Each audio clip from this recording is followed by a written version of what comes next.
Boa noite, irmãos. Bom, irmãos, nós iremos hoje dar sequência à nossa meditação no Evangelho de João, a partir do versículo 25 até o versículo 33. Nós iremos finalizar esse capítulo hoje. Lembrando que o contexto aqui, né, Jesus está dando as últimas palavras aos discípulos.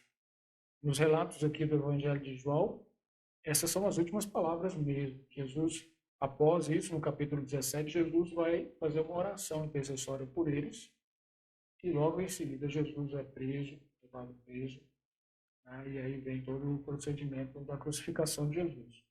Então, essas são as últimas palavras que Jesus está dando aos discípulos, né? A noite que antecede ali a sua morte.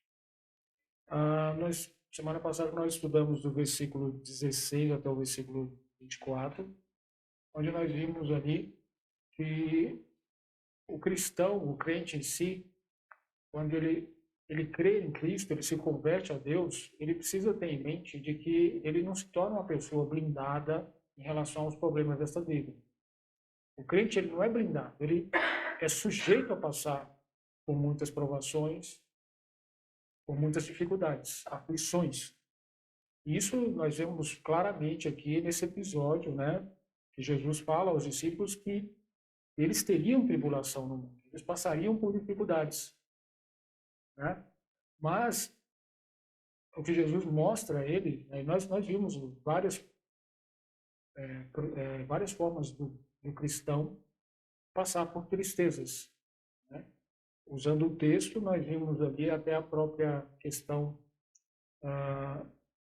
da decepção dos discípulos, né?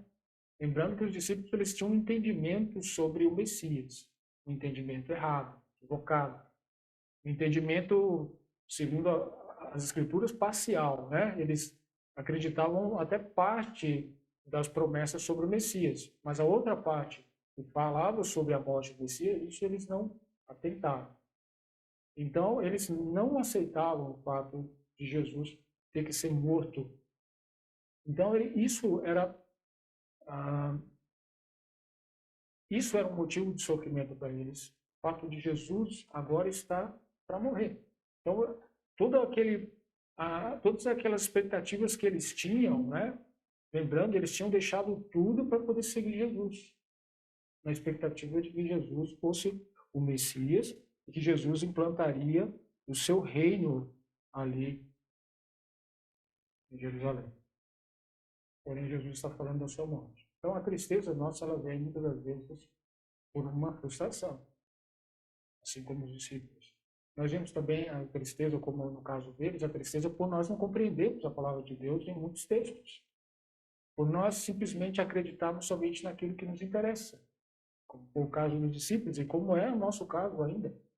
Nós nos apegamos muito a passagens que nos agradam, aquelas que geralmente dão um puxãozinho de orelha ou simplesmente não explica uma situação, não explica entre aspas, né? Explica muito bem, só que nós não aceitamos a explicação dela, principalmente aquelas questões referentes à soberania de Deus, né?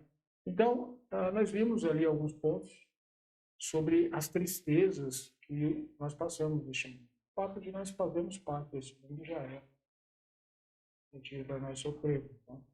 Criação caída, nós sofremos por fazer parte dele.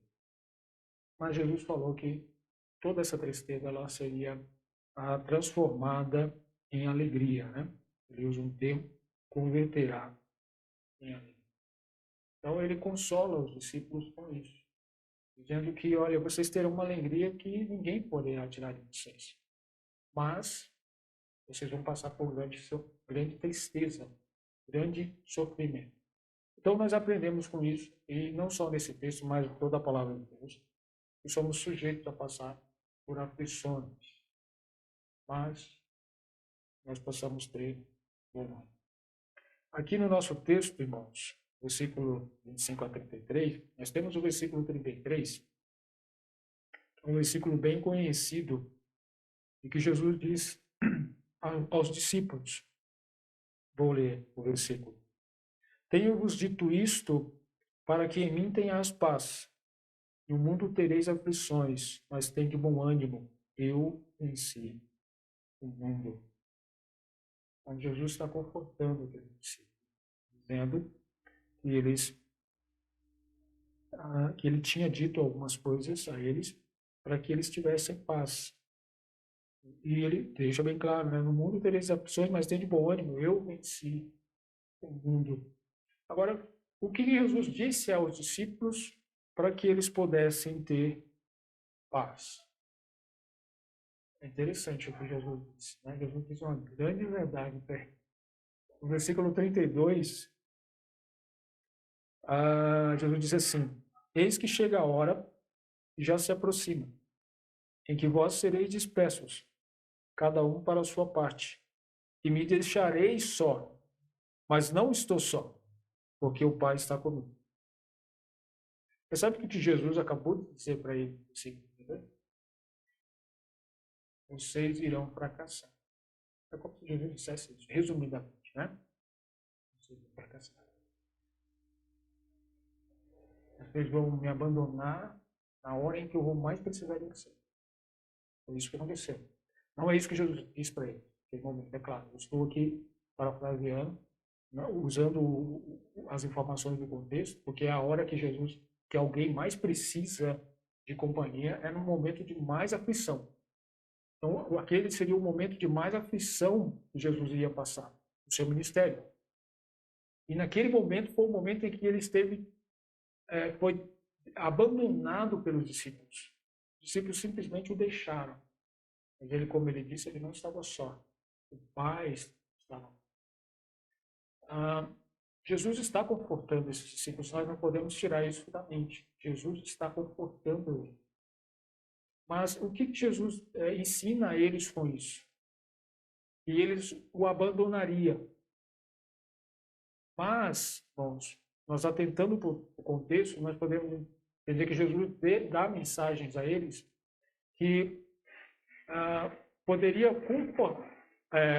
exortá-los a não permanecer, né? Jesus disse isso, fala essas coisas para eles, para que o seu fracasso não seja um fracasso permanente. Eles não permaneçam no fracasso espiritual. Mas eles não permaneçam no fracasso espiritual, mas que eles saiam desse fracasso. Prossigam no crescimento espiritual. E isso nós vamos entender aqui, lendo os versículos. Jesus mostra a eles, dá deixas, né, a eles e a nós, que nós podemos fracassar. O contexto mostra isso. Nós, como crentes, nós vimos semana passada, né, nós podemos passar por aflições. Nós, como crentes, também podemos fracassar espiritualmente. Mas devemos fracassar e permanecer no fracasso? Não é isso que Jesus ensina. Irmãos, aqueles discípulos, eles eram a coluna da igreja. Os apóstolos foram a coluna da igreja.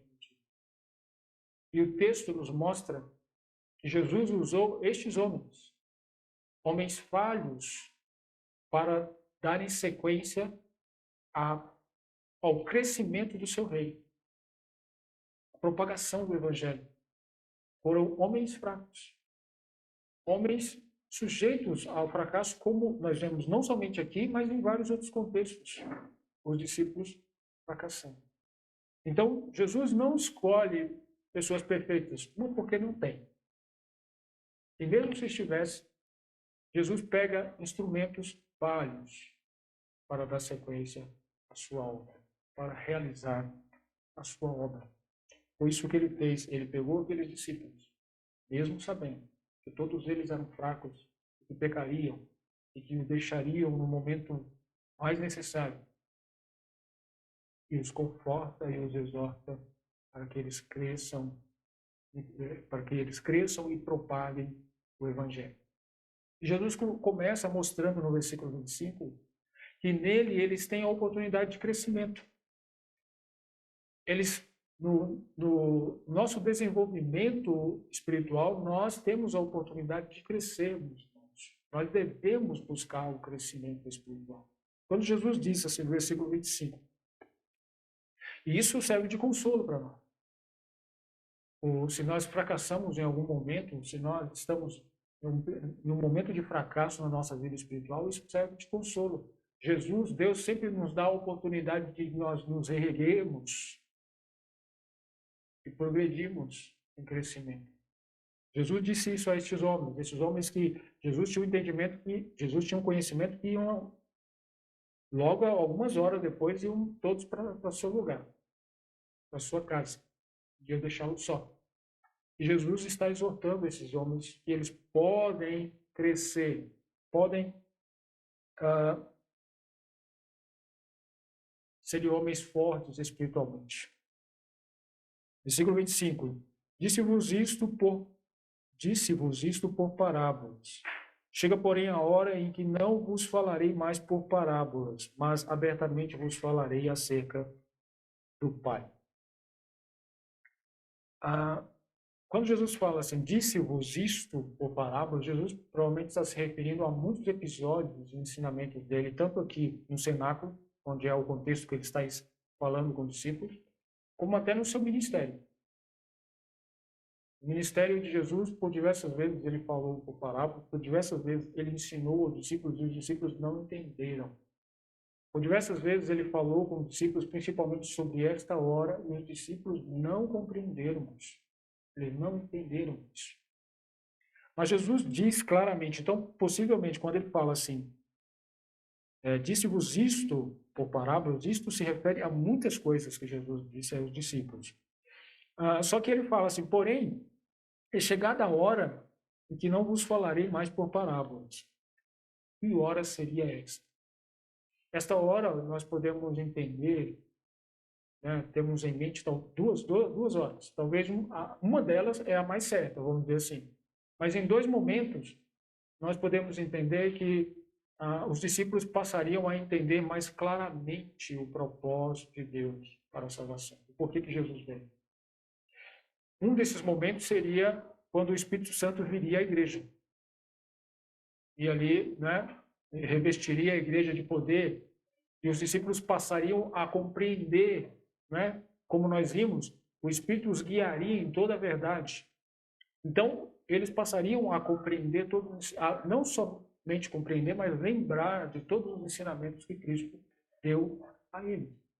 Então, esse poderia ser um momento. Ou um outro momento.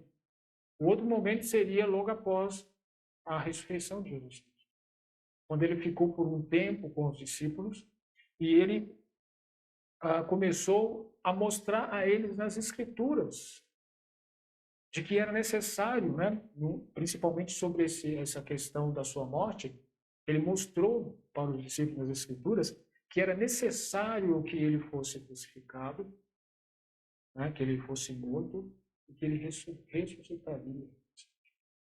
Então, estas coisas Jesus ensinou a eles e eles passaram a entender. Nós vemos isso claramente lá em Lucas, no capítulo 24. Jesus abrindo as Escrituras e mostrando a ele estas coisas. Então, esta hora poderia ser uma dessas duas horas.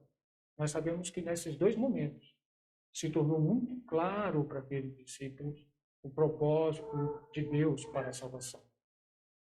Né? Essas coisas ficaram muito, muito claras para eles.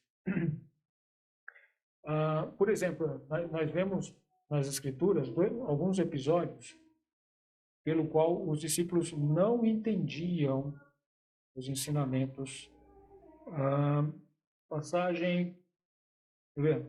Tem uma passagem aqui, logo no capítulo 13, quando Jesus vai lavar os pés dos discípulos, né?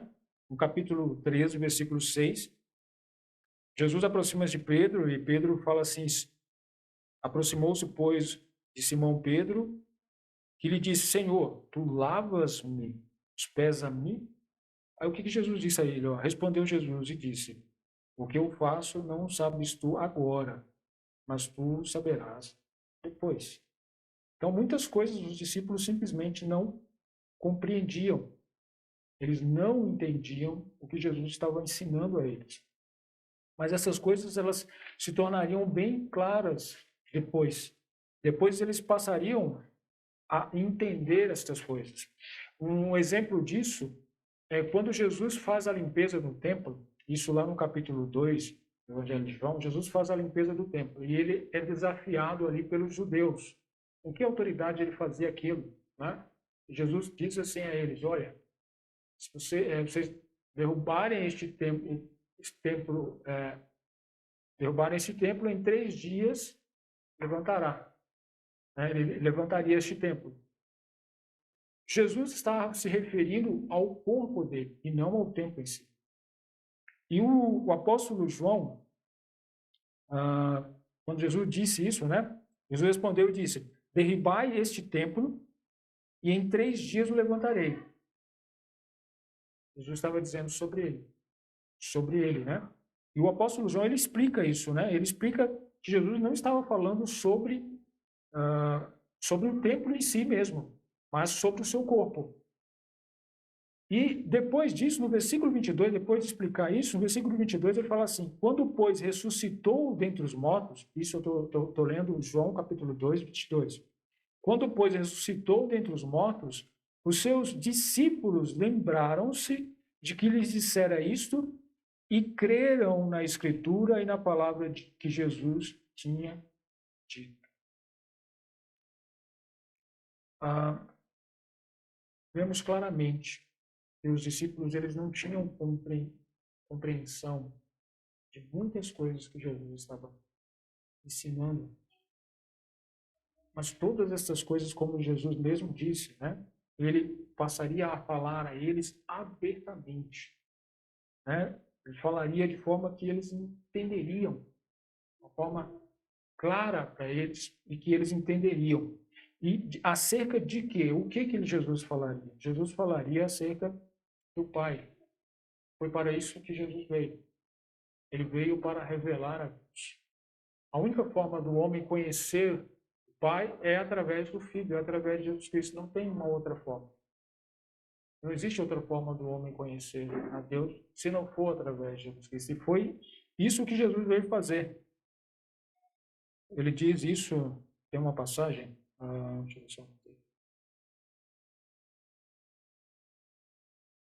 Mateus capítulo 11, versículo 27, ele fala assim, todas as coisas me foram entregues por meu Pai, e ninguém conhece o Filho senão o Pai, e ninguém conhece o Pai senão o Filho, e aquele a quem o Filho o quiser revelar. Para nós conhecermos a Jesus Cristo, é necessário que nós conhecermos a Deus, é necessário que nós conheçamos Jesus Cristo. Não há pessoas que dizem conhecer, crer em Deus, mas não crer em Cristo, isso não vai de acordo com o que Deus deixou escrito. Alguém falar, eu creio em Deus, mas Jesus Cristo eu não conheço.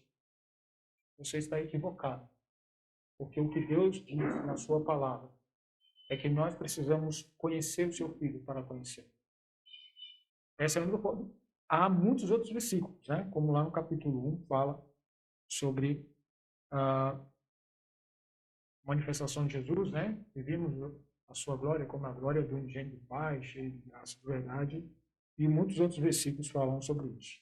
Aí nós levantamos a questão, por que Jesus não foi mais claro com os discípulos desde o início? Né?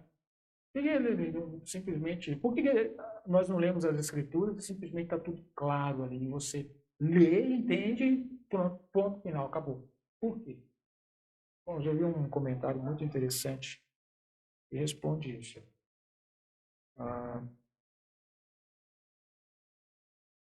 João Calvino faz um comentário assim sobre isso. Observa que o Senhor nos permite ficar estupefados por um tempo, para que aprendamos nossa própria pobreza espiritual antes que Ele nos traga clareza. Se tudo fosse fácil, assumiríamos o crédito por nosso próprio brilhantismo, em vez de humildemente buscar o entendimento do Senhor. Entendeu, irmãos? Quando nós reconhecemos que dependemos de Deus para a compreensão da palavra dele, nós nos humilhamos perante ele, clamamos o seu auxílio, oramos ao Senhor para que ele nos abra um entendimento para que nós entendamos a sua palavra. Então, nisso, quem é glorificado não somos nós, mas Deus. Nós o glorificamos por ele se revelar a nós em sua palavra, por ele nos dar entendimento daquilo que ele está nos ensinando. Por isso que Jesus não foi tão claro assim com os discípulos, para que eles enxergassem quem eles são e a necessidade de que eles tinham de Jesus, de Deus. Assim somos nós. Nós, perante a palavra de Deus, nós precisamos enxergar quem nós somos e o quanto nós dependemos dele para esclarecer as verdades da sua palavra. Nós podemos e devemos depender de Cristo para o crescimento espiritual. Jesus estava dizendo àqueles homens que iam fracassar daqui a algumas horas. Eles não sabiam, mas Jesus já sabia. Eles iam fracassar daqui a algumas horas. Eles podem crescer espiritualmente. De que haverá um momento que eles crescerão, eles entenderão, eles compreenderão as verdades do Evangelho. Aqueles homens, irmãos, que até então não compreendiam e não aceitavam o fato do Messias ser morto, eles agora compreendiam perfeitamente a salvação ao ponto de entregar as suas vidas por ela, as suas vidas por essa verdade. Eles estavam dispostos a morrer por causa de Cristo, do Cristo crucificado, o qual eles estavam até então rejeitando. Percebe-se o quanto a verdade nos liberta? A verdade libertou aqueles homens, liberta a todos aqueles que a conhecem verdadeiramente. Então, Jesus faz isso conosco. Ele nos dá a oportunidade de nós crescermos espiritualmente. No versículo 2, Jesus diz assim: naquele dia pedireis em meu nome, e não vos digo que eu rogarei por vós ao Pai. Tudo bem. No versículo 26, tá? Naquele dia pedireis em meu nome, e não vos digo que eu rogarei por vós ao Pai. Por que Jesus está dizendo isso? Jesus está explicando novamente, de uma outra forma para os discípulos, o que ele já vinha dito a eles. Por exemplo, no versículo 23 e 24. Jesus está dizendo a eles que eles deveriam orar ao Pai em nome de Jesus e tudo o que eles pedissem seria dado. Nós vimos no versículo 23, tem outras passagens também que fala sobre isso. E Jesus está novamente explicando para eles sobre este assunto. Só que Jesus está mostrando para eles que eles não estão distantes de Deus ao ponto deles precisarem que alguém ore. Jesus está mostrando para eles que Jesus não precisa mais rogar a Deus que seja misericordioso ou amoroso com eles, porque Deus já os ama.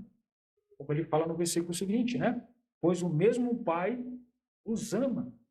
Então, eles poderiam muito bem orar a Deus. Eles não precisavam que Jesus intercedesse. E aqui, irmãos, nós precisamos entender o seguinte: isso aqui não anula o fato de que Jesus está à destra de Deus e intercede por nós, né? É o nosso sumo sacerdote. Não, Jesus continua sendo o nosso sumo sacerdote. O que ele está ensinando aos discípulos é que agora os discípulos têm acesso direto ao Pai, então eles podem orar a Deus. Eles podem pedir a Deus. Lembrando, esses são os homens pelos quais Jesus sabia que o deixaria.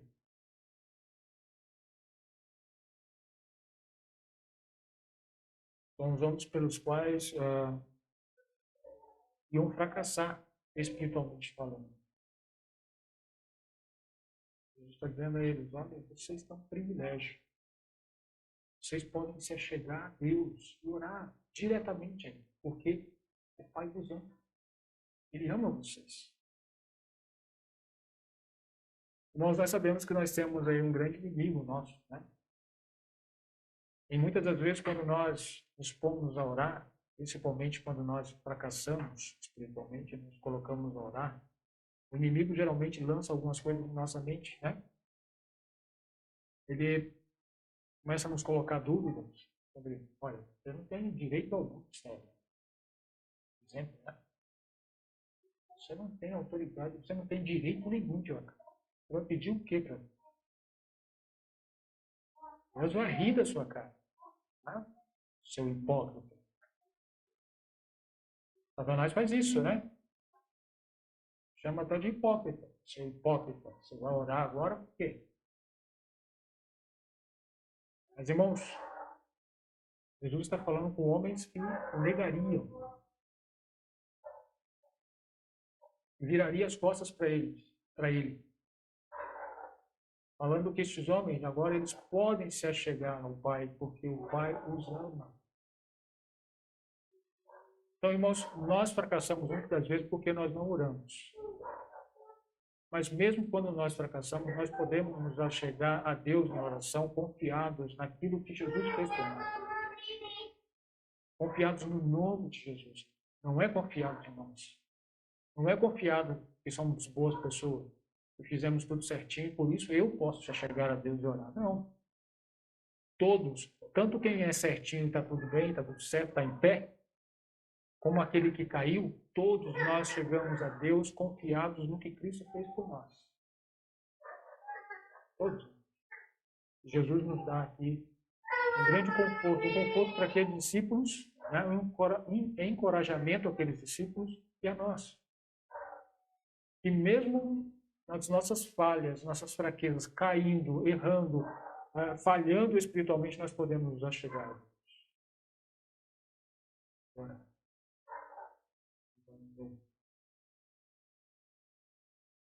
Jesus também mostra aqueles homens, né? E eles podem achar conforto no fato de que Deus os ama, na graça de Deus. E isso nós vemos no versículo 27, né?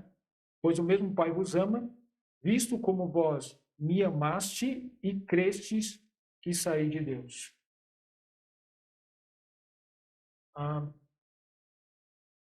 Nós encontramos conforto no amor de Deus para conosco. Aqui, esse versículo é um versículo parecido com alguns que nós já lemos, né? Algumas pessoas tiram conclusões erradas desse versículo por causa da forma como Jesus apresenta, da forma como o versículo é apresentado. Quando Jesus fala assim, pois o mesmo Pai vos ama, visto como vós me amastes e crestes que saí de Deus. Aqui, o entendimento fechado desse versículo, né, é como se o amor de Deus estivesse condicionado ao nosso amor a Cristo e ao crer em Cristo. Mas nós não podemos entender assim. E não é isso que Jesus está dizendo. Porque se nós entendermos assim, nós iremos contrário a muitas outras passagens que nos diz claramente que nós só amamos a Deus porque Ele nos amou primeiro. Isso o próprio apóstolo João escreveu lá em 1 João capítulo 4, versículo 9, versículo 10, e o outro versículo eu já não me lembro.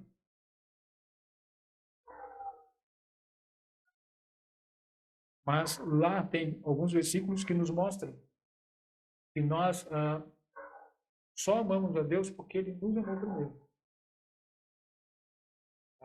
O versículo 10 fala assim, nisto está o amor. Não é que nós tenhamos amado a Deus, mas em que Ele nos amou primeiro e entregou seu Filho como propiciação pelos nossos pecados. O outro é um versículo menor, mas eu não lembro o endereço dele, mas é no capítulo 4. Romanos capítulo 5, versículos 7 e 8, se eu não me engano, o apóstolo Paulo fala que Deus prova o seu amor para conosco, sendo nós inimigos, sendo nós ainda pecadores. Então, ou seja, nós nem amávamos a Deus, nós nem conhecíamos a Deus, e ele já nos amava. Então, o amor que nós temos por Deus é por causa do seu amor por nós. Por isso que nós amamos. E Jesus diz àqueles discípulos que eles poderiam encontrar conforto, encontrar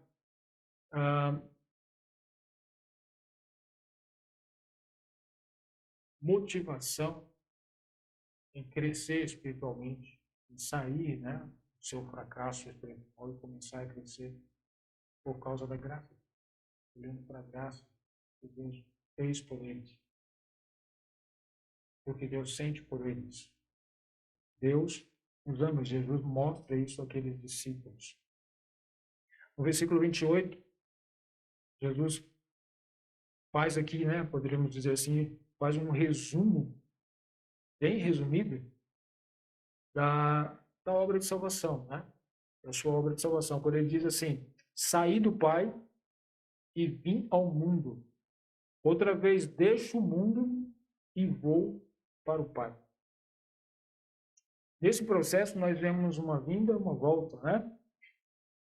Jesus, ele vem para o mundo, ele sai do Pai e vem para o mundo. Ou seja,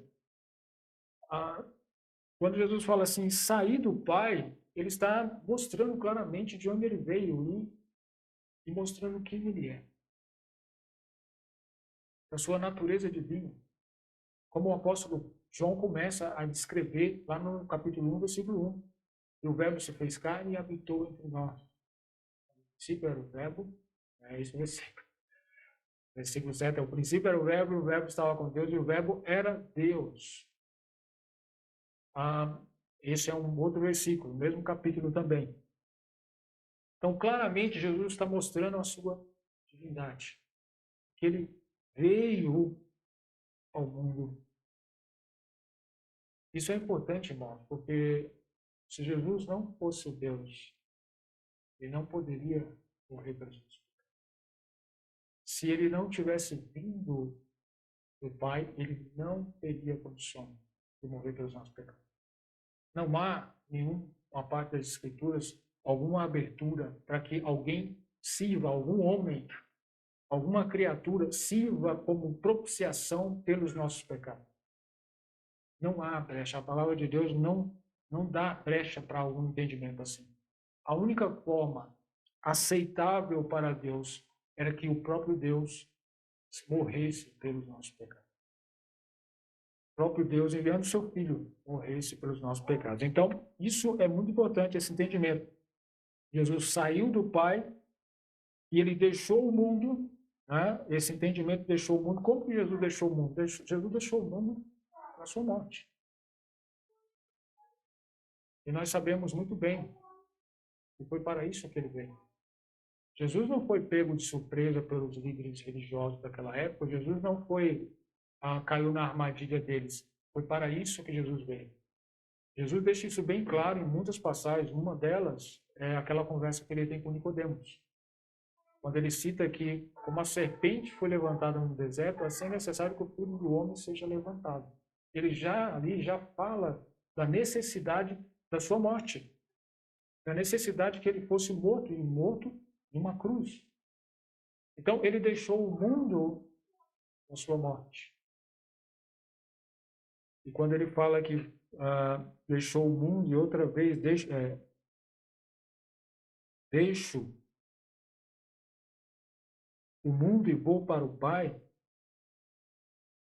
isso também é muito interessante. Porque Jesus deixou o mundo na ressurreição, foi ressuscitado, voltou para o... Irmãos, de forma alguma nós poderíamos entender que Jesus poderia ser aceito por Deus se ele não tivesse conseguido cumprir fielmente seu mistério. A forma que Jesus não conseguiria cumprir o seu mistério é se ele mesmo tivesse pecado. Deus santo e verdadeiro, santo, santo, santo. Ele não aceitaria nenhum pecado que não fosse cometido no seu Deus. Então, a única forma de Jesus chegar a Deus, voltar a Deus, né? Como ele disse aqui, eu vou para o Pai, A única forma seria se ele realmente completasse a sua obra e essa obra fosse aceita por Deus. Então, o fato de Jesus estar à destra de Deus significa que Deus certificou, olha, isso que ele fez perfeitamente. Fez de uma forma que foi agradável, foi aceito por Deus. E nós precisamos crer nisso. O que Jesus fez é assim. Esse é o grande conforto, irmãos, a salvação. Porque a salvação ela nunca foi condicionada a nós, ela não depende de nós. Ela não depende se nós somos vencedores ou se nós somos fracassados. Não depende disso, ela depende unicamente de Cristo, da obra de Cristo, do que Cristo fez. A salvação ela é condicionada, ela começou em Cristo e termina em Cristo. Ela começou lá na eternidade, onde nenhum de nós existíamos, como o apóstolo Paulo diz lá em Efésios capítulo 1, versículos 4 e 6. A salvação começou na eternidade, com Deus Trino, fazendo ali, arquitetando todo o plano. E nós vemos ele sendo realizado em Jesus Cristo. Jesus o resume aqui, né, no versículo 28. No versículo 29, até o versículo 33, né, nós vemos aqui o último ponto da nossa meditação, Jesus exortando aqueles discípulos que eles podem usufruir da paz. Mas, irmãos, essa paz que Jesus mostra àqueles homens, ela não está condicionada ao que eles podem fazer, ao que Jesus faz, ao que Jesus fez. Quando eles dizem assim, olha, versículo 29, disse-lhe os seus discípulos, disseram-lhe os seus discípulos, eis que agora falas abertamente, e não dizes parábola. Agora conhecemos que sabes tudo, e não precisas de que alguém te interrogue. Por isso cremos que saíste de Deus. Percebe o que eles dizem? Né? Bom, agora o Senhor está falando de forma aberta e nós estamos compreendendo. E por isso nós cremos, né, que saísse de Deus.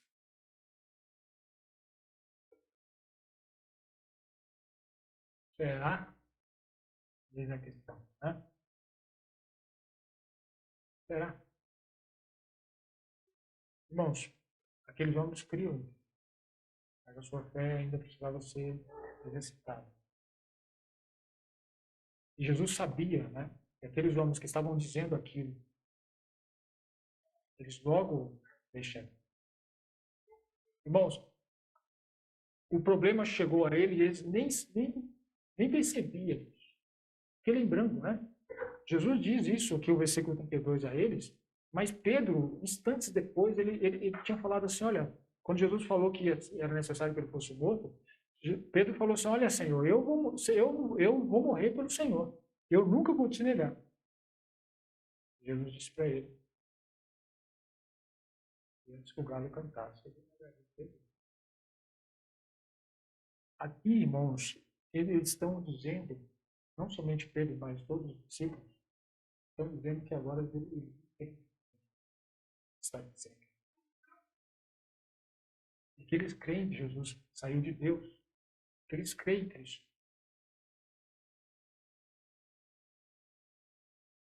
Mas mesmo Jesus, sabendo que esses homens negaria, Jesus foi gentilmente falou para ele. Jesus gentilmente tirou eles da sua presunção. Da sua presunção. Facilmente nós somos presunçosos. Nós achamos que podemos fazer. Nós achamos que somos alguma coisa. Mas aí Deus nos mostra quem nós somos. Jesus mostrou aqui de forma gentil para eles. E eles estavam errados. Jesus fala assim, olha, versículo 31, respondeu Jesus, credes agora? Credes agora? Aí ele diz, né, completa o versículo que nós já lemos, eis que chega a hora, já se aproxima, em que vós sereis dispersos, cada um para a sua parte, e me deixareis só. Mas não estou só, porque o Pai está comigo.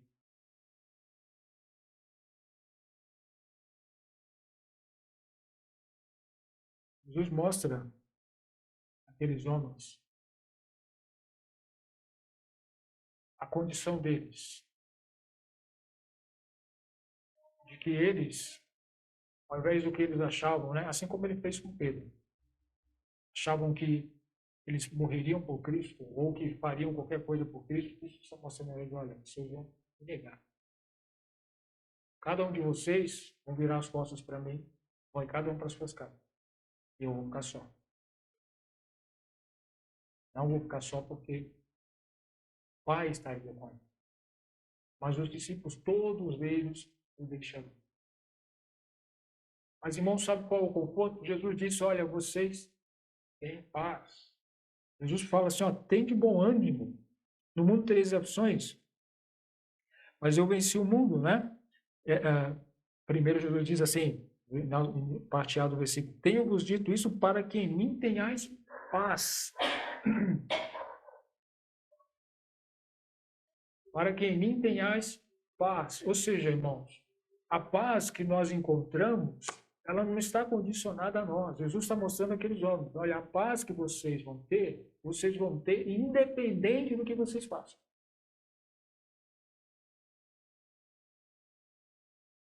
Independente. Jesus está falando a homens que iam virar as costas para ele. Mas, independente disso, esses homens encontrariam paz em Jesus Cristo, porque essa paz, ela está condicionada a Ele, não a nós, não ao que nós fazemos, mas ao que Cristo fez. E o que Ele fez, Ele venceu, Ele suportou. Tudo que veio para Ele,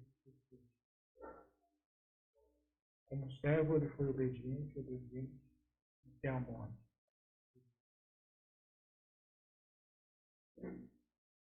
Nós podemos, usufruir essa paz, porque esse Jesus, que salva homens pecadores, ele não somente os salva, mas ele nos dá paz.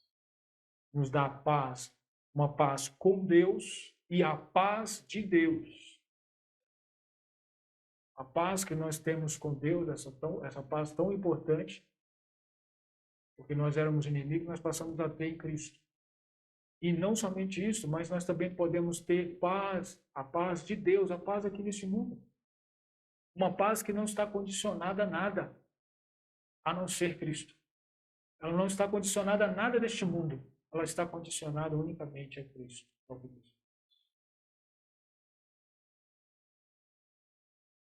Irmãos, quando Cristo me chamou para ser seu, Ele sabia os nossos pensamentos, os nossos maus pensamentos. Ele sabia da nossa presunção, de que nós dizemos que entenderíamos muitas coisas e não entenderíamos. Ele sabia que nós viraríamos as costas para Ele nos momentos difíceis, mas mesmo assim Ele nos chamou para ser seu. Isso nos conforta. Nos conforta saber que a graça de Deus, ela superabundou. Saber que Deus nos ama incondicionalmente, independente do que nós fazemos, ou fizemos, ou vivemos. Deus nos ama mesmo assim. Conhecer o fracasso desses homens, enxergar o fracasso de homens como este, não é para que nós vivemos criticando, mas que seja de conforto para nós, de estímulo. E saber que Deus não chama homens perfeitos, mas pecadores. Cristo veio salvar pecadores, homens falhos, que mesmo depois de salvos ainda continuam sendo falhos, mas que precisam reconhecer a total dependência. Nós dependemos do Senhor. E precisamos entender isso. Já chegamos sempre aí.